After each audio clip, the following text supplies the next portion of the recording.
মামলার রায়ের আগের দিন থেকেই ট্রাইব্যুনালের ৩ বিচারক, চিফ প্রসিকিউটর সহ সংশ্লিষ্টদের কাছে হুমকি আসছিল।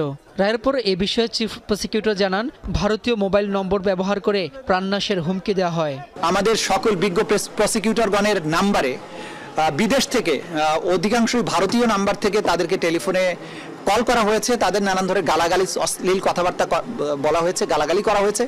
ঘটনার তদন্তে নামেন প্রসিকিউশনের বিশেষ তদন্ত কর্মকর্তা তানভীর হাসান জোহা। তথ্যপ্রযুক্তি ব্যবহার করে হুমকির সাথে জড়িত 4 জনকে শনাক্ত করা হয়, যাদের মধ্যে ভোলা থেকে একজনকে গ্রেপ্তার করেছে আইন শৃঙ্খলা বাহিনী।